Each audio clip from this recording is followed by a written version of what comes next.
All right, guys, today this video is gonna be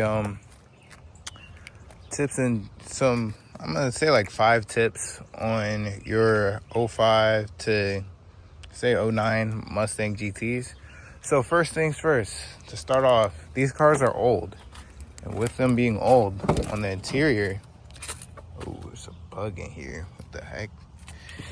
Oh, yeah, bye-bye. All right, this right here starts to look really bad, and mine's is shiny, but I didn't buy this to make it look this way. You can buy the little center badges online, but if you don't feel like doing that, just take some nail polish remover and just get to rubbing it, and it'll take the black off, and then it'll look shiny like this. I didn't get the blue bar off because it's a little difficult, but it doesn't bother me.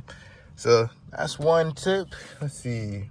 Tip number 2 is going to be about the automatic transmissions only. If you don't have an automatic, then this obviously doesn't apply. But when it comes down to these automatics, on the side here, you may have noticed that there is a overdrive off button. Never touch that button, okay? Even if you're racing, don't touch that button. That is how you destroy these transmissions. I don't know what it is. These transmissions are defective from the factory. But the worst things you can do is touch that button. Number 2 is shifting your own gears, okay? It's annoying. You can't really downshift the car to be ready for a race. But the best way to race this car that I know of for a stock 5R55S transmission is just flooring it. Just flooring it. Because if you downshift it, the bands don't like it. The transmission don't like it. It may feel fine for a while, but eventually it's doing harm to your transmission. These transmissions overheat pretty easily. So once they get hot, the fluid gets hot, it'll start to leak. And eventually you'll be stranded one day when you come out to your car in the morning, and you'll be confused why. This has happened to me. This is my 3rd transmission now, and this one's working fine. And the reason why is because I know what to not do now. So do not downshift the car yourself. Just keep it in drive. If somebody lines up next to you, just floor it. If your transmission is sluggish, get a tune. A tune will fix most of your problems. But for the most part, transmission on the automatic is trash. If you're thinking about buying a 3-valve, don't get the manual. Just get the manual. Skip the automatic. So yeah, that's tip number 2. For our tip number 3, you may know about this, but I didn't when I first got the car, because your seatbelt's usually covering it like this. But behind the seatbelt, there's this latch right here. If you pull the latch, you can put the seats down. My trunk is gutted. But yeah, you can put the seats down, and if you want to hear your exhaust more, you can have it like this. Or if you're moving something big, I know I've moved a lot of stuff in this car. This car has a good amount of space when it comes to moving stuff. So yeah, want more trunk space? Just do that. I think this is like tip number 3. But it's gonna be this right here, the key fob.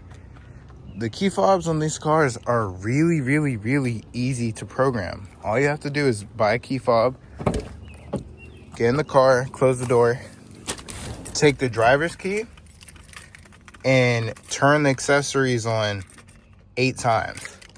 So you're gonna do 1, 2, 3, 4, 5, 6, 7, 8. On 8, the doors should lock on their own, and then you hit the lock button on your key and then the unlock button.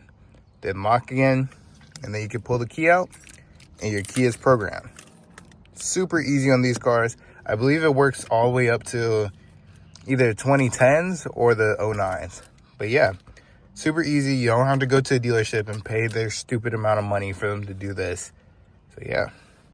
Oh, I would also say it works for other key fobs as well. So you don't have to get one of these just generic ones.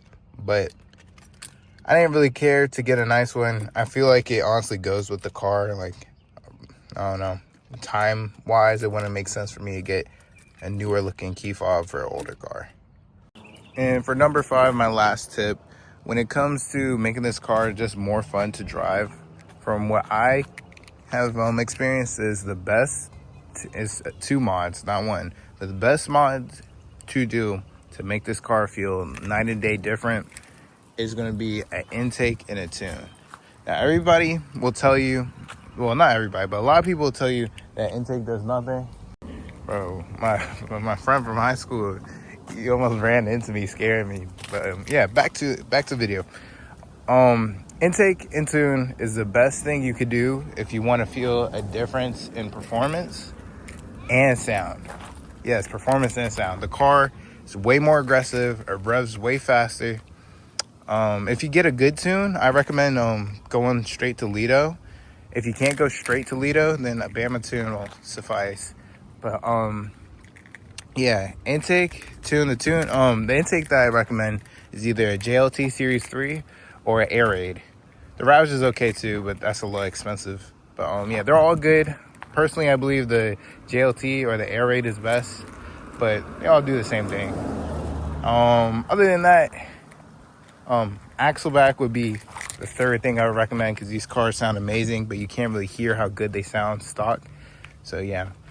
Other than that, yeah, those are my basic tips. I'm gonna give a more detailed video because there's a whole rabbit hole and things you could do to this car to make it more enjoyable. But I'm gonna keep this one short. If you have any questions or anything you want to know, I'm happy to tell you. Just leave it a comment and I'll make another video about it.